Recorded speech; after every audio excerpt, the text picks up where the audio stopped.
I am the last human in the world. Every day I live a repetitive life. All resources are at my disposal. I move my bedroom right into the middle of the street, using a 1,000-year-old antique as a urinal, and no clothes at all. Wake up at 6 a.m. sharp, go to the store and start buying for $0, and feed the chickens with powdered milk. Pick some strawberries for dessert, watering the corn with a fire truck, fill the generator with gasoline. Finally, turn on the radio and call every channel. As usual, no answer. Every day for 2.5 years. After all this, I came to the biggest football stadium to play the World Cup finals with the fashion models. I shoot the ball alone. Then I look up to the sky and scream, I am the king of the ball. So far I have finished everything for the day, but only 2 hours have passed. I can only sit with the models, passing the time with all kinds of romance movies. Finally, nightfall. I stood up and stretched. The most exciting event of the day is about to begin. I walked into the parking lot and lifted a sheet. Picked out a Lamborghini today, with the roar of the engine starting. I'm speeding down the highway, feeling the speed and the passion. I put my foot on the gas, then I growled and stood up, wantlessly venting the loneliness in my heart. Suddenly, I was shocked to see a figure appear in front of me. I jerked the steering wheel subconsciously. Finally, the car stops after a few hundred meters of rubbing against the guardrail. I didn't pay any attention to the bruises on my face. Instead, I walked toward the back with a flashlight. There's a thrill in my heart that I can't describe. What I just saw wasn't an illusion. There really is a girl with a sheep in her arms. She was more excited to see me than I was. Then she ran and jumped into my arms. I felt the warmth of the girl's embrace. Only then did I dare to believe it. I'm not the only one in the world. We didn't say a word, just hold each other tightly. After returning to the station, I gave her all the good things to eat. The girl said she was from Lhasa, because when the apocalypse broke out, there were rumors that high altitude would avert disaster. That's why countless people went to Zizing. But in the end, they all died. The girl had received a satellite signal indicating a human colony in the north. And so she began a journey of 1 man and 1 goat. For 9 months, I was the first person she met. I tried to connect to the satellite TV while listening to her. And it worked. A foreign leader is on the screen. An invitation to survivors around the globe. And as the image of the crowd gathering appeared on the screen, we both couldn't contain our excitement any longer. We cheered wildly. There are still human beings,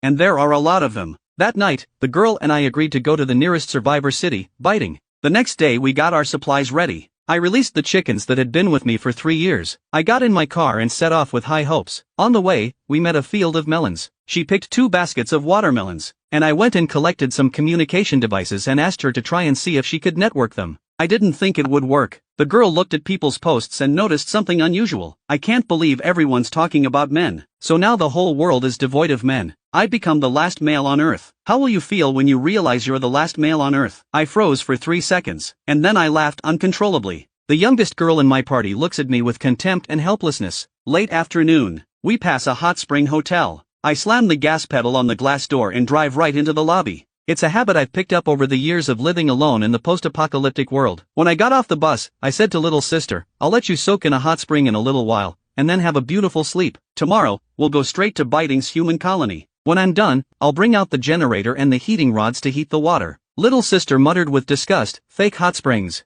After the water heats up I leave little sister here to take a bath and go find some clothes myself. As soon as I left, I thought of something important. I ran right back and yelled, make sure you unplug it before you wash it. The little sister yells in anger. I turned around and ran away. I went to the mall and picked out all sorts of things. Then I picked out a dress for little sister in the clothing section. I picked out a handsome suit for myself. The next day we drove to Biting with great expectations. Plan to have roast duck first when we arrive. Then we'll spend the night in Bugong. The more we think about it, the better. Suddenly, a few people appeared on the grass in front of us. This is the first group of humans we've seen in 3 years. Little sister is excitedly shouting out her greetings. But I saw something was wrong. I hurriedly shouted, drive and don't stop.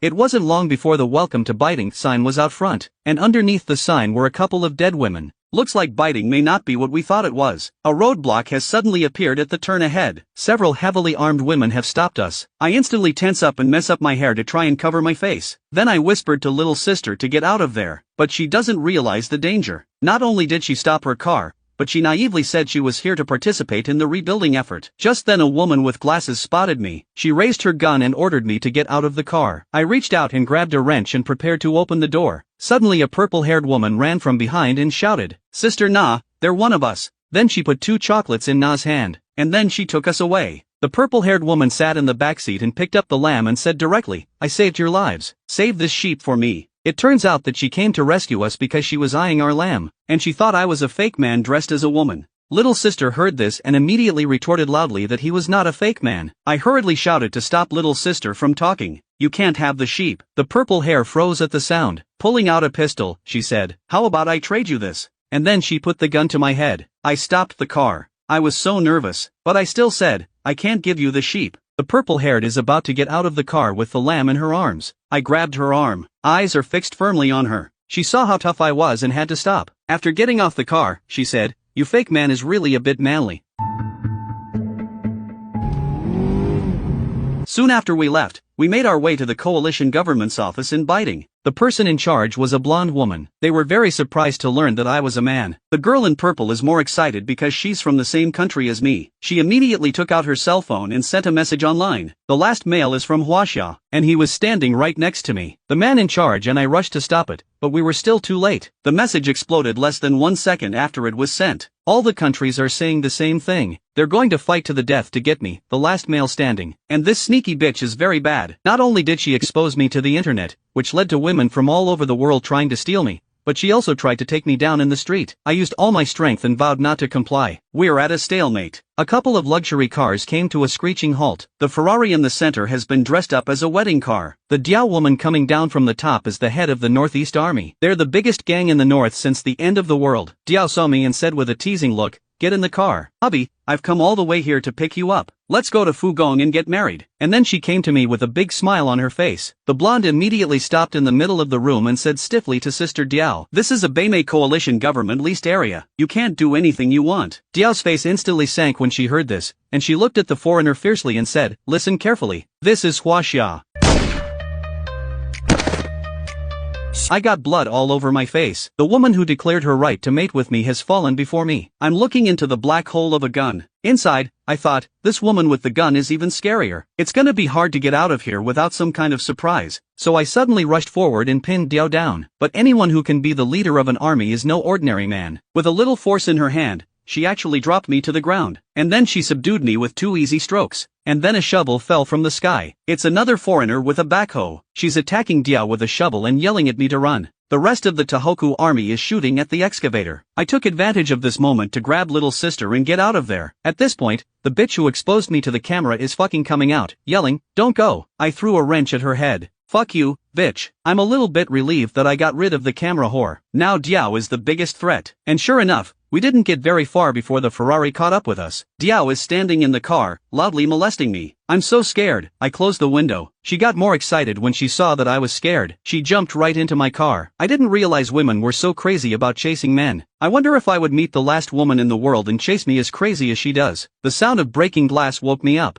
This woman broke my window with her bare hands. My heart's defenses completely collapsed, thinking, if she climbs into the car, I might as well obey her. At this moment, there's a motorcycle roaring behind us. Diao's brow tightens when she turns around and mutters, "Damn it, it's those annoying bastards again." They're the northern guerrillas known as the men's gang. I got nervous. I'm so worried that my precious body will be taken over by them. At this point, the boss of the men's club and Diao are already fighting on the roof of my car. I've been using my brakes to disrupt Diao's attacks from time to time. Instead of getting angry, Diao smiled and said she'd deal with me tonight. I was even more flustered when I heard that. I'd rather study than be with her at night. I quickly picked up the gun and aimed it at her mink coat. One shot right through the opening in the coat. Sister Diao was hung on a billboard. Finally got rid of this sick woman. I'm so excited. After another kilometer, a men's motorcycle unit cuts me off. I quickly shouted to stop them. "Don't come over here. I know Kung Fu." Boss looked at me and said seriously, "We don't want to get your body. What we need is your spirit. Because we're a gang of men. We're fighting for male power in this age of women. You, the last male, are our spiritual flag. If you'll stay, we'll keep you well protected." I didn't think much after hearing this and rejected them on the spot. Unexpectedly, not only did they not give me any trouble, they also gave me weapons, gasoline and other supplies. I was touched by their hospitality. I made a man's gesture and shouted their slogan, "Men live forever, fight for men." These fake men were instantly excited after hearing this. Start cheering like crazy. Little sister got down on the car and looked at them and said, "These people are genuinely happy to see you afterward." And I told her, "They're all a bunch of psychopaths. Let's run." This time I learned from my mistakes and dressed up like a woman. But it wasn't long before the road ahead was blocked. I was just about to move away from the roadblock. We were surrounded by people flying down from the bridge. They thought we were spies for the Northeastern Army. They took us to a courtyard called the Jiangnan Mansion. The owner of the garden is a refined and intellectual woman. She recognized me at once as the last male. Fortunately, she's not interested in me, and agreed to let us go. I'm just relieved. A captain of the guard named Hongying has stepped forward and shouted, "I'll take this man. I'll let him go when he gives me a son." The girl drank a bottle of high liquor in 1 second, then slammed the bottle heavily on the floor, kicked in the door to my room, yelled at me, "I have to take you down tonight." I was terrified, because I was the last male in the world. Watching her step closer to me, I rushed to take out the fruit knife I'd hidden under my pillow to defend myself, but the girl lived up to her name as captain of the guard. One big slap and I'm on the bed. And then, when the last of my pants were thrown under the bed, helplessness quickly spreads throughout my body. My dignity as a man had been devastatingly violated. Now I have only one thought: bite my tongue. Here comes director at the crucial moment. Raging at the girl, let go of the boy. The Northeastern Army has reached the city. You're still here doing this kind of thing. Now go and organize the arming and interception right now. They've already made their point. They're going to steal the last male in the world. So do your best to stop them. And, if I find out that something like today happened again, I'll stop your supplies. Director's words have worked. The girl heard this and quickly got off of me and drunkenly left the room. Jiangnan has a stunning view at night, but I'm in a terrible mood. Looking at myself, beaten like a pig's head. A few words quickly passed through my mind. I can't stand it. The sound of 2 footsteps came from behind them. I don't need to see it to know it's director and her sister. The sister's words of comfort don't work at all. I whispered to the director, "Why do women become so powerful?" Director says, "So far no one knows why. If you want to know why, you have to get your act together and find out for yourself." I looked at her quizzically. "Did you agree to let me go? Don't you want to keep me as your last male?" Director said coldly, "You'll only bring more trouble here if you stay. Besides, you're not even a man in my eyes. Men don't run away and kill themselves when they're frustrated like you. You look to me more like a child leaving home for the first time. And it's not strength you need now, it's will. And the determination to not stop until you find the answer." After saying that, she pulls out a picture and continues. "This man is a biologist. She's rescued 16 sperm banks since the world ran out of men, and then conducted tens of thousands of artificial insemination trials, but they all failed. She's now the head of the Beimei disaster trace. We're trying to find the cause of the disaster, because the only way to solve the problem is to find the cause. I'll get you out of town tomorrow. You go find this man. It should help a lot." However, by the next day, the woman spent $300,000 to paint her tank her favorite pink color, because it's the only thing worthy of the head of the Northeastern Army. The woman's name is Diao. This is the first time she's ever taken her favorite tank out, because today she's going to rob a man, the last male in the world. The escort on the other side blocked the Northeastern Army to death. Captain Han Ying rushes into battle in his underwear, because she was just about to forcibly violate that last man, but then this Diao girl interrupted her. Diao also saw something wrong with Han Ying's outfit. She scolded angrily, "I'm sure you must have kidnapped my man by looking at your slutty dress." And Han Ying, not to be outdone, said, "You're a slut. That man doesn't work at all. I've already killed him." Diao froze for 3 seconds when she heard that. Then she yelled, "Fire!"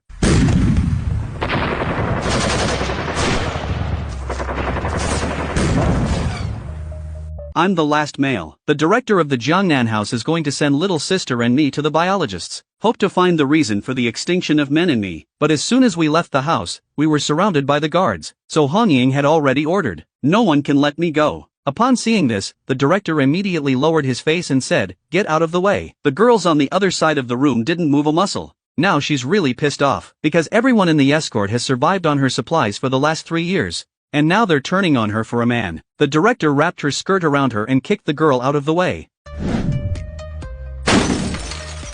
Then she said loudly, "I will personally escort you today. Who dares to stop me?" By nightfall, director has driven us to Shanghai. Looking at this silent city, it's impossible to imagine how busy it used to be. The streets are occasionally lined with pedestrians, but they're all women. Suddenly, 3 people appeared in the alley, acting strangely. I'm looking at them. It's 2 women bullying a man. Is there a second man in this world besides me? I immediately yelled, "Director, stop the car, there's a man there. We're going to save him." And the director said, unusually calmly, "You better not go, because there can't be a man here." At this point, I can't listen to her. I grabbed my pistol and got out of the car, raised my gun and yelled, "Let him go." The 2 women see that I'm very serious. "Look at our car, it's an official car." They left immediately. And when I walked up and saw this man, it was another fake man dressed as a woman.